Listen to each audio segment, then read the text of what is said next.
Do you find yourself looking for ways to cook more efficiently while saving time, money, and energy cooking at home, but you're not sure where to begin? Well, you are in the right place because that is exactly what we are going to cover on Tasty Tidbits with Tiff today. My name is Tiffany, and I am so excited you're here. I help broken women develop into the best possible version of themselves through food, family, and fun. And for those adults wanting to indulge just a little bit every once in a while, I also offer complimentary beverage pairing recommendations with quick, easy recipes. So today with Tasty Tidbits with Tiff, we are going to take a dive into our new season's best. Now this comes out every season, so twice a year, with the new Pampered Chef catalog and contains a ton of new recipes. This month, we've got 15 different recipes to help you stretch that dollar while boosting the fun and creativity in your kitchen. But what we're going to focus on instead of the recipes, which you can see we've got a nice variety of appetizers, main dish, side dishes, and everyone's favorite desserts. We are going to dive into the back portion where we have additional tips and tricks to help you maximize your time in the kitchen because life is too short to spend it always cooking. We want to help you save time, money, and energy in your kitchen so you have all of that to spend doing what you enjoy most in life. So, we've got 3 tips to help you cook more efficiently in your kitchen. The first one is to prep your space. So as you are getting ready to cook dinner, you want to have everything prepped and ready to go before you start chopping those veggies or boiling the water for pasta or heating up that cast iron skillet. One of my favorite ways to prep my workspace is to have a garbage bowl, or those of you that are familiar with Food Network may have heard it as a scrap bowl, or it's also a countertop compost bin. So the benefit of having that little bowl to contain your carrot tops or your bell pepper seeds, any of those other veggie scraps, it's ready to go out of the way into that bowl, saving you time because then you don't have to walk all throughout your kitchen or trying to find the trash can or whatever the case may be. You chop it on your cutting board, throw it in the bowl, on to the next step, you are ready to go. Now with those scraps, if you are looking to save even more money, you can save those veggie scraps, stick them in the freezer for a later day to make your own veggie stock.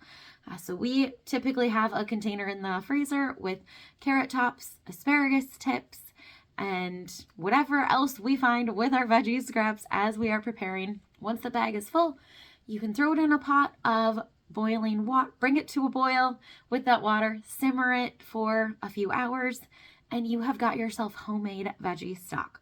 Super easy to do. You can also do this with a chicken or turkey carcass to make poultry stock, as well as seafood scraps to make seafood stock. So, nice little tip there to remember to stretch your dollar. Now you also want to have that trash can nearby for packaging and other trash so that way you're not wasting your time walking through the kitchen with that garbage. Now, the second tip is to give your dinner a fresh take and think outside the box.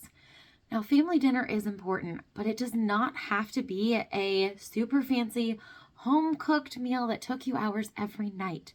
Rethink it by adding some fun themes. And this is a great way to get your entire family involved as well. So one that we like to do is breakfast for dinner. Now, we all lead busy lives, and typically we don't have time for those traditional breakfast foods on a busy weekday morning. I know when I was working 16-hour days at the vet clinic, it was typically a grab-and-go breakfast, a smoothie on the run, because I didn't have time to make anything extensive or fancy. So by doing breakfast for dinner, you can enjoy the pancakes, the waffles, or a big, nice omelet with dinner instead and change it up a little bit. Some other fun options are make your own pizza night. This is super fun with the family, especially if you do little personal sizes, so that way everyone can choose their own toppings. And of course, taco night and burger night are always great too. And so the last tip to help you cook more efficiently is to batch prep.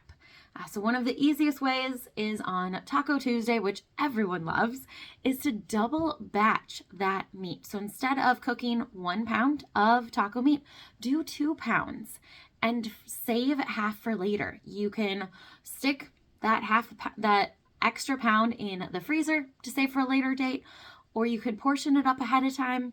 You can reuse it for burritos, nachos, or breakfast quesadillas. So many options by making it twice the amount.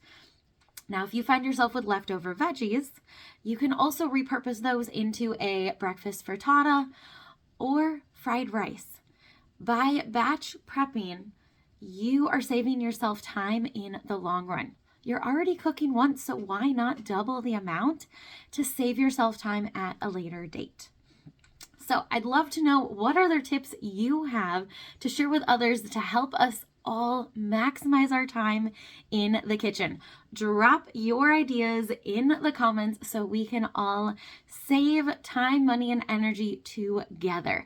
And if you are ready to save even more, be sure to download my weeknight recipe guide for busy millennials if you haven't yet, so that you can start saving time, money, and energy in your kitchen with quick, easy recipes right away.